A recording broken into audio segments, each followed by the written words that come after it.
बड़वानी में अपनी विभिन्न मांगों को लेकर एकलव्य विद्यालय के करीब 200 छात्र छात्राओं ने सुबह 7 बजे ग्राम जामली से कलेक्टर कार्यालय के लिए पैदल मार्च शुरू किया। छात्र छात्राओं को रोकने और समझाने के लिए पूरे रास्ते प्रशासनिक अमला मौजूद रहा, लेकिन छात्र अपनी मांगों पर अड़े रहे। करीब 10 घंटे तक चले घटनाक्रम के बाद कलेक्टर के आश्वासन और एसडीएम के लिखित आश्वासन पर छात्र छात्राएं वापस लौटे। सुबह करीब 7 बजे ग्राम जामली से एकलव्य विद्यालय के लगभग 200 छात्र छात्राएं अपनी विभिन्न मांगों को लेकर बड़वानी कलेक्टर कार्यालय के लिए पैदल निकल पड़े। छात्रों के मार्च की जानकारी मिलते ही प्रशासन भी सक्रिय हो गया।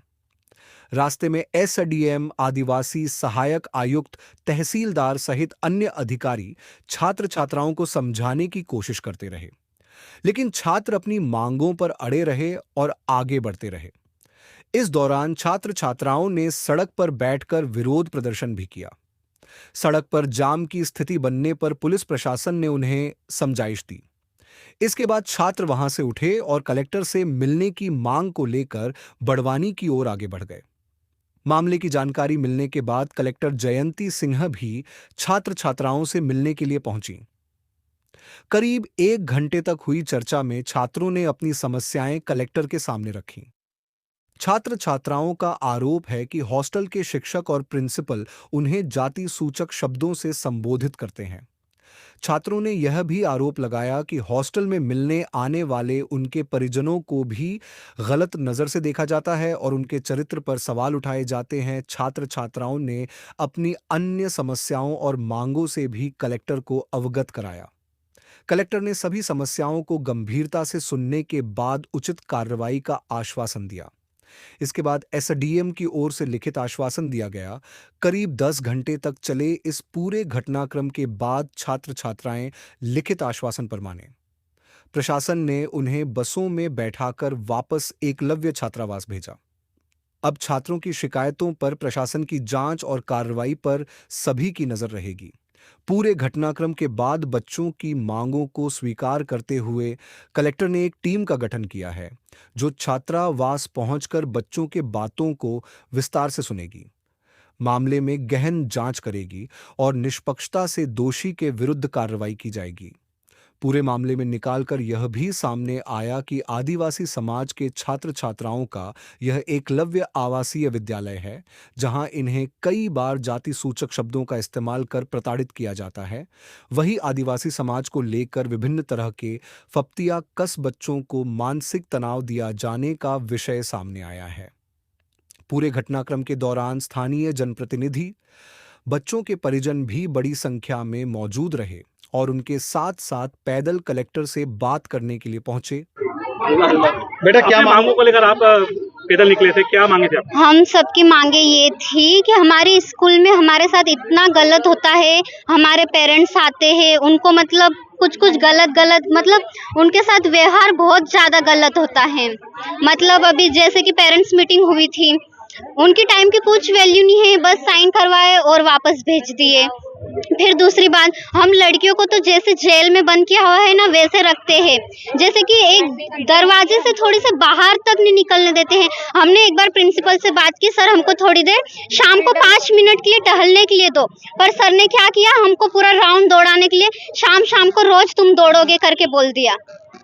तो आपका आरोप है आपको जाति सूचक के शब्द कहा गया किसके द्वारा? हाँ, हमारे जो स्कूल वाले हैं उन्होंने बोला कि मतलब जो आदिवासी लोग हैं वो तो कीड़े हैं, वो गरीब है, उनको कुछ नहीं आता, वो अनपढ़ है, वो गंवार है करके ये सब बातें बोले। और बोलते हैं कि मतलब जो ये आदिवासी बच्चे पढ़ के क्या ही कर लेंगे, ज़्यादा से ज़्यादा 10वीं 12वीं के बाद उनको शादी करके बच्चे ही तो पैदा करना है। तो क्या हमारा यही क्या है कि हम पढ़ नहीं सकते, हम आगे नहीं बढ़ सकते क्या? हमको यही रोक दिया जाता है कि तुम कुछ नहीं कर सकते हो, हमको डिमोटिवेट कर देते हैं। बेटा, अभी कलेक्टर ने क्या आश्वासन दिया? कलेक्टर ने कुछ नहीं बोला। हमने 8 घंटे पूरी सड़क चल के यहाँ तक आए, पर उन्होंने 2 मिनट में उन्होंने बात खत्म कर दी। उन्होंने कुछ नहीं कहा, हमने जो भी बोला बोल दिया कि हाँ सब हो जाएगा। बस उनका जवाब था कि तुमने जो कुछ भी बोला वो बस हो जाएगा। हमने सब आपकी अगर मांगे नहीं माने तो क्या होगा? क्या करोगे आगे? मानी गई तो क्या रहेगा आगे क्या प्लान है? तो हम वापस कुछ प्लान करेंगे। मुख्य बात यह है कि जब मतलब जो आदिवासी के खिलाफ वो जो अपशब्द बोले गए थे ना, उनको हमको स्कूल से हटाया जाए और यही मेन बात है। और हमको प्रिंसिपल नहीं चाहिए, या तो हमारे सामने उन टीचर्स को रखो मत जो कि हमारे लिए अपशब्द बोलते हैं, उनका ट्रांसफर करा दिया जाए या फिर उनका सामने मत रखो। अब अभी सरकार जाने जो हम शिकायत कर रखे वो मैम सर जाने कि क्या करना है, बस हमको कि वो नहीं रहे हमारे साथ। छात्रवासियों की कोई समस्या है क्या? छात्रावास में परिजन आते हैं तो क्या किया जाता है? बस मैडम आज आप जुलवानिया पहुंचे, क्या मामला है छात्रों का? जामली से कुछ हमारे बच्चे थे जिनकी कुछ समस्या थी, उनसे मिलने के लिए हम लोग यहाँ पर आए हैं। उनके द्वारा अपनी समस्याएं रखी गई। प्रमुख जो कारण है वो प्रिंसिपल महोदय द्वारा कोई जाति सूचक शब्द का इस्तेमाल बताया जा रहा है। इसके अलावा भी अन्य उनके छोटे छोटे विषय थे, तो आज इस संबंध में उनसे विस्तार से चर्चा हुई है। अन्य क्या मामले हैं मैडम इसमें? अन्य जो विषय बता रहे हैं कि स्पोर्ट्स की बेहतर फैसिलिटी चाह रहे हैं। अच्छा लगा जानकर कि हमारे बच्चे वॉलीबॉल और खो खो खेल रहे हैं। कुछ बच्चे डांस के, उनको ऑडिटोरियम जो बन रहा है उसका और भी त्वरित वो कंप्लीशन चाह रहे हैं। यही मुख्य विषय निकल कर आए थे। जैसे मैंने बताया, प्रमुख विषय जो है जो अभी अव्वल बताया गया आपको वही है। हम लोग दिखवा रहे हैं, इसमें कमेटी गठित कर दी गई है, एसडीएम है और एसडीओपी है।